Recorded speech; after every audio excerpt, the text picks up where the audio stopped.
Hey there, this poem's gonna get kinda deep, so before we start, let's give a heap full of praise to Amino for sponsoring this thing. Why'd they sponsor me? Amino's premiering a new stories feature with tons of short vids about games, music, poetry, and more for you cool kids in 18 to 24s watching at home. And what's more, yours truly just posted a poem anthology there, 5 exclusive short riffs on your favorite games, Mario, Sonic, and if you stay there till the end, there's a Jevil one too. So search Rect or @Rect and follow me through the Amino app. Help support me, click that link down below and watch all of my stories. And now, to the show. Donkey Kong Country is gonna change the world. When I was 5, there was nothing I believed more. I didn't see it on TV or in the stores. It wasn't 1994 anymore. It was 2001. And my passion for video games begun not with games, but with books.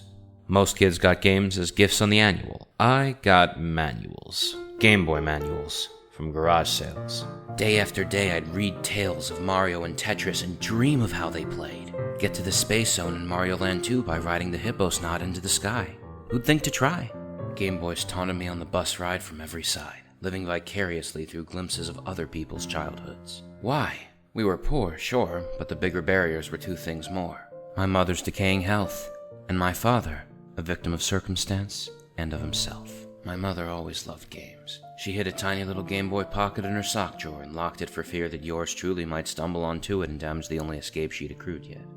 I only ever found it years later. But with the constant in and out of hospital doors and the pills and chills and swollen pores she went through, I don't think I would have taken it even if I knew. My father sat uncomfortably on the other side. He'd liked games a little, but more so his pride.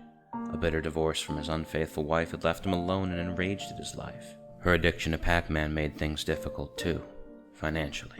And while I'm certain he knew that there was far more at fault, games were part of his sorrow, so he led an assault on all things bright and flickering, joyful and pixely, out of pure indignation to warrant his misery. When he married my mother years later, he'd decided, I'll make sure my kid never suffers like I did.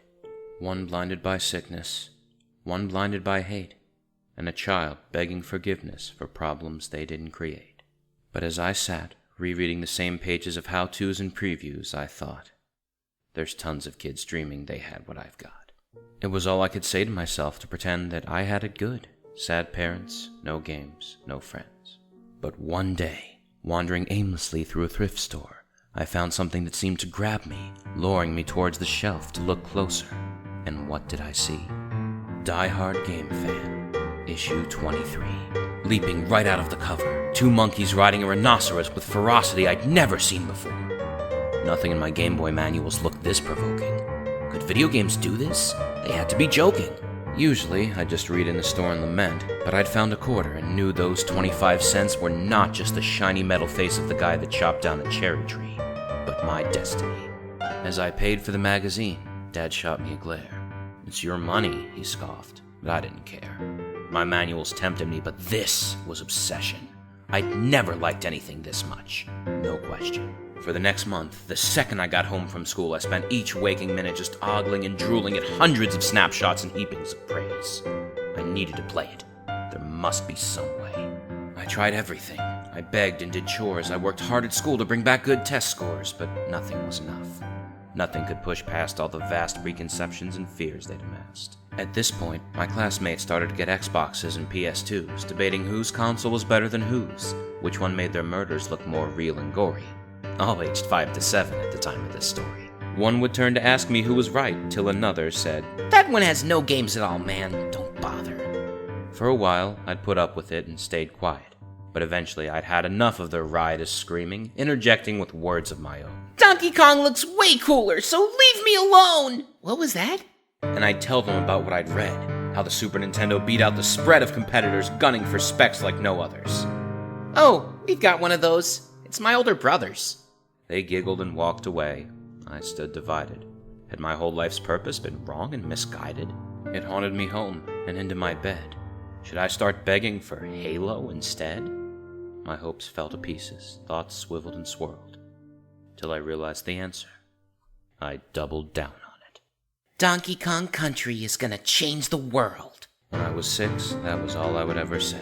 I said it each day at every meal. I quoted the specs and the megs and the spiel, never once getting sick of it. In the thick of it, Mom's health had been getting much worse. Any improvement was quickly reversed when she was diagnosed with Meniere's disease, a hard condition that forced her to seize up and lay still in agony for minutes or hours as the room spun around her, no way and no power to stop till it passed. She needed to do something, and needed to fast. They decided on surgery. It would be hard, and my parents feared more than tissue would end up scarred.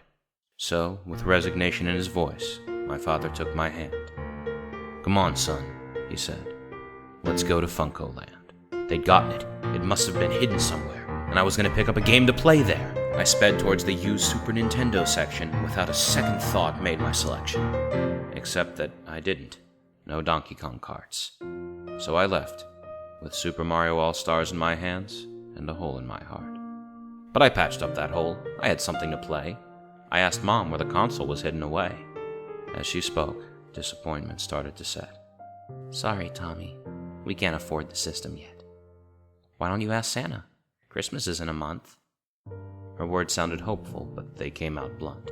Santa rarely got me what I asked for. Half my presents had clearance stickers on them from the grocery store. And some socks and some coal, to be a reminder that no matter how kind I was, I could be kinder. I trusted Mom, but with a track record like that, did she really think Santa had a SNES in his sack? I wrote the letter anyway, and I went for broke. I asked for a SNES and the games my mag spoke of. Not just DKC, but Yogi Bear, too. Plus the Lion King, sports games, and even a few games I thought looked cool, too, but were on the wrong system. In retrospect, it's a good thing Santa missed them. Postmarked for the North Pole, went to bed Christmas Eve. Mom and Dad were away, and I didn't believe anything good was coming, just more socks and more coal. But nevertheless, in the morning I rolled out of bed and opened my eyes. And I walked to the tree. Nothing at all. No big surprise. But as I turned the corner, right by the TV, was a Super Nintendo Santa had hooked up for me. And my Mario cartridge and wish list was there. I unwrapped Lion King, NHL, Yogi Bear. And the very last present, sealed up with a bow.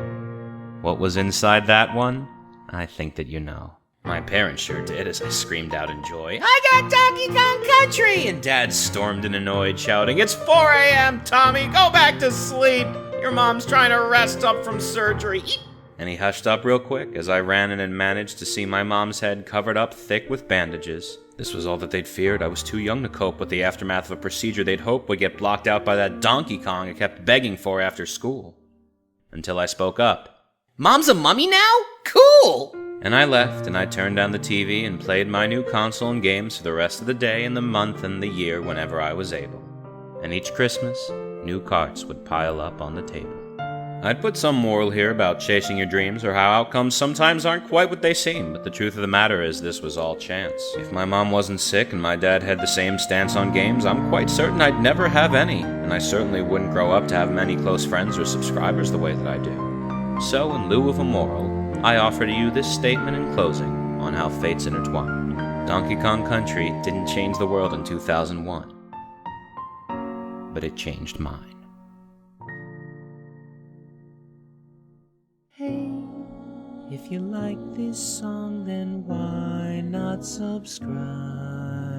It's the best way to keep this channel alive. Check out my Patreon for special rewards. Chat with me and my crew on my fan Discord.